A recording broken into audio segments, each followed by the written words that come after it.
নমস্কার, কেমন আছেন সবাই? আজ শনিবার, বাজে এখন সকাল 10টা। এসেছি একটু বাজারে। বাজারে বলতে আমাদের খেয়াঘাটের সামনের বাজারেই এসেছি, একটু মাছ আনতে এসেছি। কদিন ধরে, এই 3 দিন ধরে নিরামিষ খাওয়া হচ্ছে অষ্টম প্রহরে। তারপরে কালকে তো কালী পুজো গেল। আজ আবার সন্ধ্যায় হচ্ছে যে কালী পুজো উপলক্ষে খাওয়ার নিমন্ত্রণ রয়েছে। তবে দুপুরবেলাটা একটু রান্না করব মাছ আর একটু টক, সেই জন্যই মাছটা আনতে এসেছি। আর কালকে যে পুজোটা হলো, এই হচ্ছে যে পুজোর হচ্ছে যে মা কালীর মন্দির, শ্মশানবাসী গেলাম। আর এইখানেই পুকুরটি রয়েছে, এই ঢালের পাশেই। আমাদের এই অঞ্চলের পিছনের ধার দিয়ে যে এই ঢালটা দিয়ে নামতে হচ্ছে, এখানে এই বাঁ সাইডে পুকুরটি।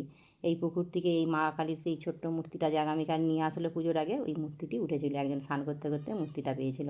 এই হচ্ছে যে সেই পুকুর। আগেও একজন অনেক দিন আগে একটা ভিডিওতে কমেন্ট আমার কাছে জানতে চেয়েছিলেন যে আপনাদের কি ওইখানেই বাড়ি যেখানে একটা পুকুর থেকে কালী মূর্তি উঠেছিল, এই সেই পুকুরটা। তখন অবশ্য আমি রিপ্লাই দিয়েছিলাম। এই যে চলে এসেছি বাড়ি, নিয়ে এসেছি একটু মাছ কেটেই নিয়ে এসেছি, আজকে আর গোটা নেইনি। এটা দেশি হচ্ছে যে রুই মাছের কাটা, হাফ নিয়েছে। আর একটু মাছের ডিম নিয়ে এসেছি। তবে পুরো মাছটা আজকে রান্না হবে না, মাছটা খানিকটা রেখে দেবো। আজকে তো একবেলার মতন রান্না করব, একটু ভেবেছিলাম হালকা পাতলা ঝোল করব, কিন্তু বাচ্চাদের আবার একটু মাছের হচ্ছে যে রোসা রোসা করতে বলছে, ওই একটু সরষে পোস্ত দিয়ে একটু ঝাল করবো আর কি, খুব বেশি কষিয়েও করবো নি। আর এই মাছের যে ডিমটা আছে, মাছের ডিমটা একটু আম দিয়ে টক করব। রেখে দিয়েছি মাছ ফ্রিজে, ওটা এখন থাক, আগামীকাল হয়ে যাবে। আর এই দিকে হচ্ছে যে মাছের ডিমটা আর মাছের 3টে পিস নিয়েছি, যেহেতু একবেলার খাওয়া, সেই জন্যই। সেবেলা আবার নিমন্ত্রণ রয়েছে।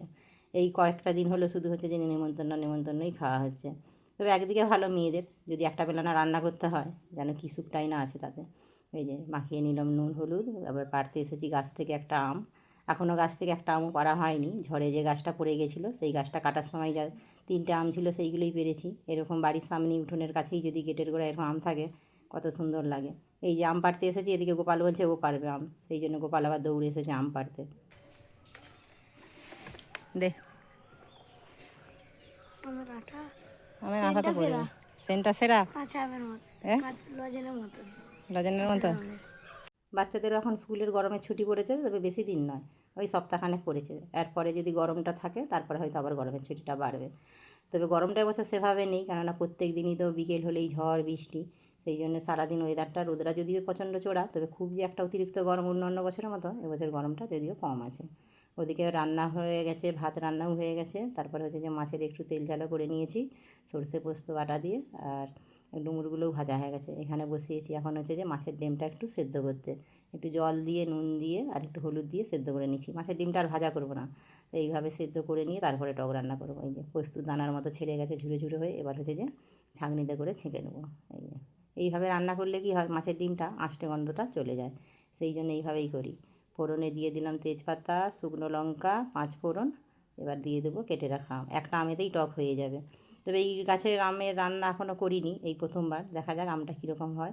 খেয়ে তো দেখলাম একটু বেশ টকটকও রয়েছে, হালকা একটু মিষ্টি ভাবও রয়েছে। তবে আঁটিটা ভালো বসে গেছে, আচারের জন্য একদম পারফেক্ট। একদিন 2-4টে পেরে একটু অল্প করেই গাছের হয়েছে যে আমের আচার করে রাখবো, যদিও বেশি হয়নি, তবু একটু করে রাখবো। কেননা গাছের আমে একটু আচার করা থাকলে যখন একটু খাওয়া যাবে, তখন তবু মনে হবে যে গাছের আম। একটু বেটে নিয়েছি কালো সরষে, এদিকে ফুটে গেছে আমের টকটা, এদিকে দিয়ে দিলাম হচ্ছে যে সেদ্ধ করে রাখা মাছের ডিমটা। এবার এটাকে একটু মিষ্টি করার জন্য একটু হালকা করে মিষ্টি দিয়ে দিলাম। আর এর মধ্যে হচ্ছে যে সরষে বাটাটা দিয়ে নামিয়ে নেবো, আর একটু ফুটে যাক টকটা, তারপরে হচ্ছে যে সরষে বাটাটা দিয়ে নামিয়ে নেবো। এই যে আমটাও বেশ ভালোই সেদ্ধ হয়ে গেছে, বেশ মাড়ি মাড়ি আছে আমটা, দেখা যাক কীরকম হয় খেতে। এই প্রথমবারই রান্না করলাম, হয়ে গেছে। এদিকে আম দিয়ে মাছের ডিমের টক দিয়ে দিলাম সরষে বাটা। এবার আর বেশি ফুটাবো না, এবার ঢালা নিয়ে তারপরে চাপা দিয়ে খানিকক্ষণ রেখে দেবো, তারপরে একদম ভাত খাওয়ার সময় খোলা হবে। এই যে চলুন, মাছের টক একদম রেডি, মাছের ডিমের টক। এদিকে এই যে পোস্ত দিয়ে সরষে বাটা দিয়ে মাছের ঝাল, এদিকে ডুমুর, আর ওইদিকে হচ্ছে যে টক। রাতে তো আবার খাওয়ার নিমন্ত্রণ। বাজে এখন 8টা, সাড়ে 8টা বেজে গেছে, বেরিয়েছি এখন খেতে। যে লাইট চলে গেছে, এখানে সেই টুনি ল্যাম্পটা জ্বলছে যেটা কিনে এনেছিলাম। এদিকে আকাশের ওয়েদারটাও খারাপ, এর মধ্যে ঝড়ও উঠে গেল, তারপরে আবার কারেন্ট দিয়ে চলে গেল। চলুন, চলে এসেছি তাড়াহুড়ো করে খেতে, কারণ আবার যদি জোর জল বৃষ্টি চলে আসে, তখন আবার মুশকিলে পড়বো। সেই জন্যই বাচ্চাদের নিয়ে চলে এসেছি, খাওয়া দাওয়া শুরু হয়ে গেছে এইদিকে। এইখানে বেশ জায়গাটা বেশ ভারী সুন্দর, বৃষ্টি হলেও অসুবিধা নেই, মেঝেটা চারিদিকে পরিষ্কার পরিচ্ছন্ন ঝরঝরে, আবার এরকম ঘাস রয়েছে। আজকের হচ্ছে যে রান্নাতে ছিল মুগের ডাল, আলু ভাজা, 5 মেশালি সবজি, আলু পটলের রসা, আর শেষ পাতে চাটনি, মিষ্টি, পাঁপড়। চলুন, খাওয়া দাওয়া হয়ে গেছে, ফিরবো এবার বাড়ি। ওদিকে মেঘের ওয়েদারটাও ভালো নয়। চলুন তাহলে, ভিডিওটা এখানেই শেষ করছি। কেমন লাগলো অবশ্যই জানাবেন। আপনারা সুস্থ থাকবেন, সাবধানে থাকবেন। দেখা হবে অন্য কোনো ভিডিওর সাথে। আর যদি ভালো লাগে একটা লাইক করে দেবেন।